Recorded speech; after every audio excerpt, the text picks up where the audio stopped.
الحمد للہ والصلاة والسلام علی رسول اللہ وبعد اعوذ باللہ من الشیطان الرجیم بسم اللہ الرحمن الرحیم۔ آج ہم نے 15ویں پارے کی تلاوت سنی۔ 15ویں پارے کے آغاز میں سورۃ بنی اسرائیل، جس کو سورۃ الاسراء بھی کہا جاتا ہے،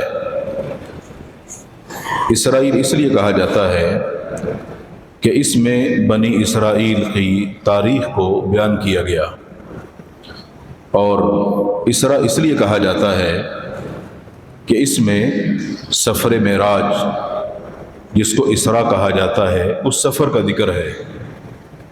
اللہ کے رسول صلی اللہ علیہ وسلم کو اللہ تعالیٰ نے جو سفر کروایا تھا آسمانوں کا، اس کو سفر معراج کہا جاتا ہے۔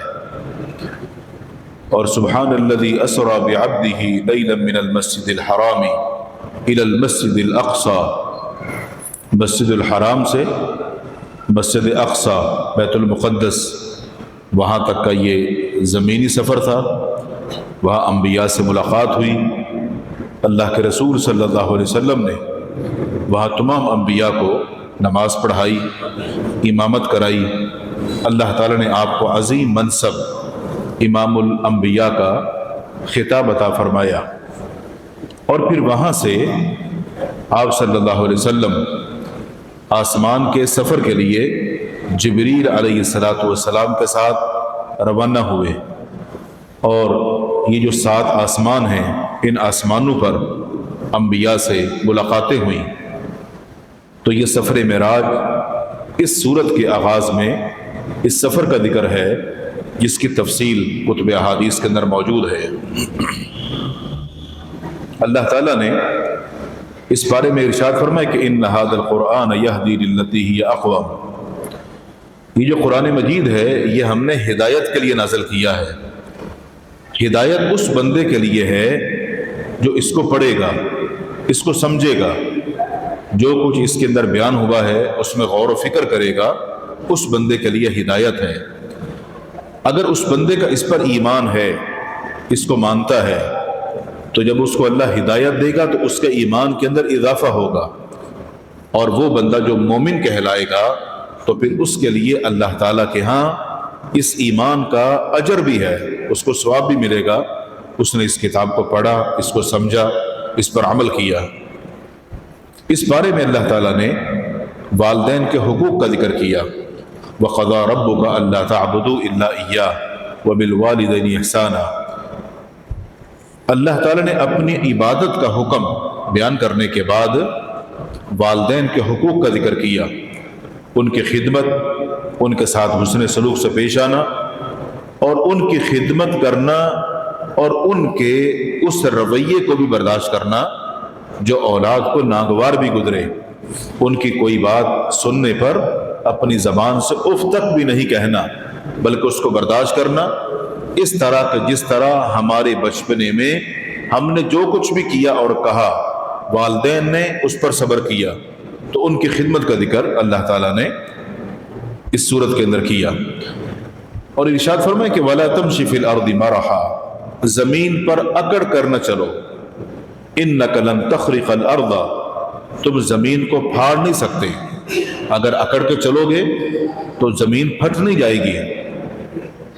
وَلَن تَبْلُغَ الْجِبَالَ طُولًا، اور نہ ہی تم پہاڑ کی چوٹیوں پر چڑھ سکتے ہو۔ اللہ تعالیٰ نے انسان کو کس چیز سے پیدا کیا؟ اگر انسان اس چیز کو سمجھ لے تو انسان میں تکبر، غرور، گھمنڈ یہ نہیں ہوگا۔ اگر انسان کے اندر یہ تکبر اور غرور آتا ہے تو یہ اللہ تعالیٰ کی نافرمانی ہے۔ تکبر سے اللہ تعالیٰ نے منع کیا ہے، اور اس تکبر کی اس صفت کو اگر کوئی بندہ اپنے اندر پیدا کرتا ہے، اپنے آپ کو بڑا سمجھتا ہے، تو وہ اللہ کی نظر میں بڑا نہیں ہے، وہ لوگوں کی نظر میں بڑا بننے کی کوشش کرتا ہے، لیکن اس کی یہ عادت اللہ تعالیٰ کو قطعاً پسند نہیں ہے، بلکہ انسان کو عاجزی اور انکساری اپنے اندر پیدا کرنی چاہیے، اور اس کو اپنے اندر عاجزی اور انکساری کے ساتھ ہی لوگوں کے ساتھ بات چیت کرنی چاہیے۔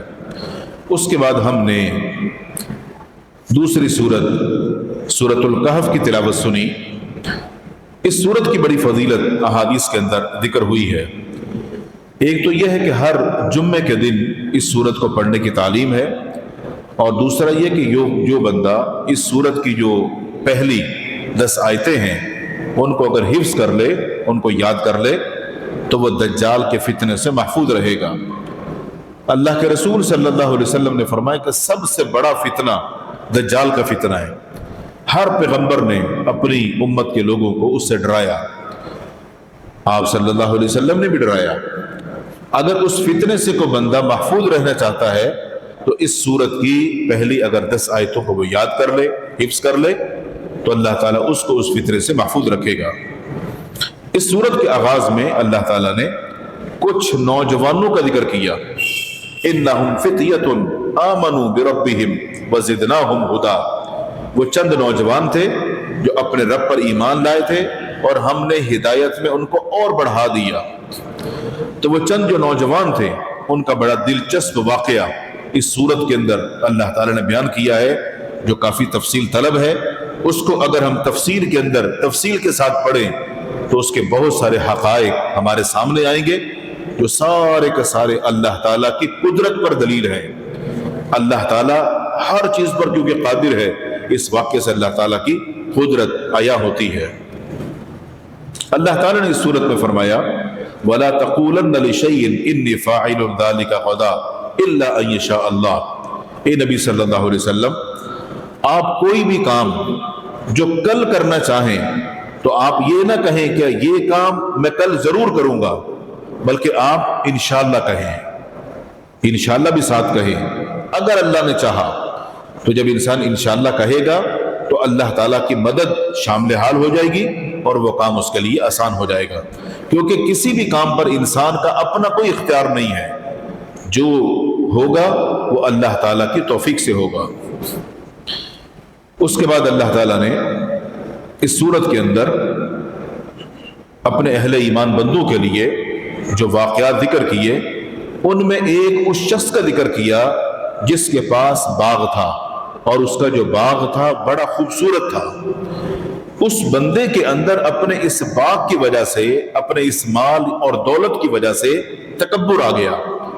اس نے کہا کہ دیکھو تم میرا باغ کتنا عالیشان باغ ہے، یعنی اس نے یہ سمجھا کہ گویا اللہ تعالیٰ مجھ پر اتنا رحیم و کریم ہو گیا ہے کہ اس نے مجھے اتنا بہترین باغ دیا، میں پتہ نہیں اللہ کا کتنا پسندیدہ بن گیا۔ اس میں اللہ کی بڑائی نہیں تھی، بلکہ اس کی اپنی بڑائی ظاہر ہو رہی تھی، اور وہ یہ بات اپنے اس دوست کو بتا رہا تھا کہ جو مالدار نہیں تھا، ایک غریب آدمی تھا، مگر اللہ تعالیٰ کو اس بندے کی یہ بڑائی اور یہ انداز پسند نہیں آیا۔ اگر یہ اس کی نسبت اللہ کی طرف کرتا تو پھر کوئی حرج نہیں تھا کہ یہ باغ مجھے اللہ نے دیا، اللہ کی دین ہے، اللہ کا مجھ پر فضل ہے، اللہ کا مجھ پر کرم ہے، تو یہ جملہ اچھا تھا۔ مگر اس بندے کی باتوں سے اس کی انا ظاہر ہو رہی تھی جو اللہ کو پسند نہیں تھی۔ اللہ تعالیٰ نے اس بندے کے باغ کو تباہ و برباد کر دیا۔ اس بارے میں اللہ تعالیٰ نے فرمایا کہ المال والبنون زینت الحیات الدنیا، مال اور اولاد یعنی بیٹے یہ دنیا کی زینت اور دنیا کی خوبصورتی ہیں۔ اللہ تعالیٰ نے یہ چیزیں اگر کسی کو دی ہیں تو دنیا میں فائدہ اٹھانے کے لیے، مال سے دنیا میں فائدہ اٹھا لو جتنا چاہتے ہو، اولاد ہے اس سے دنیا میں فائدہ اٹھا لو، لیکن اگر تم آخرت کی بات کرتے ہو فائدے کی تو فرمایا کہ والباقیات الصالحات، اگر نیک عمل ہیں، نیکیاں ہیں، تو نیکیوں کا فائدہ آخرت میں ہوگا۔ اگر تم چاہتے ہو جس طرح ہم دنیا میں مال سے اور اولاد سے فائدہ اٹھاتے ہیں ایسے ہم آخرت کے اندر بھی فائدہ اٹھائیں تو اس کے لیے نیکیاں کرنی ہوں گی۔ وہ نیکیاں مال کے ذریعے سے بھی ہو سکتی ہیں، اللہ کے راستے میں مال خرچ کیا جائے، اللہ کی رضا کے لیے خرچ کیا جائے، اور اللہ کے دیے ہوئے مال سے اچھے کام، خیر کے کام، بھلائی کے کام اور نیکی کے کام کیے جائیں تو یہ نیکیاں ہی نیکیاں ہیں۔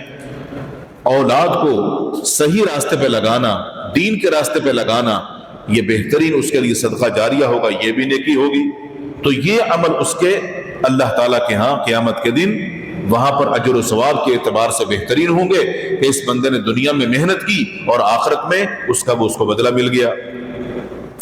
تو اللہ تعالیٰ نے اس بارے کے اندر جو واقعات بیان فرمائے، ان کے اندر اللہ کے پیغمبر موسیٰ علیہ السلام اور حضرت خضر کا واقعہ، جو کہ انتہائی مشہور واقعات ہیں، ان کا بھی ذکر کیا، اور وہ چند ایک اس پارے کے آخر میں ہیں اور باقی 16ویں پارے کے آغاز میں ہیں۔ انشاءاللہ اس پر ہم کل گفتگو کریں گے۔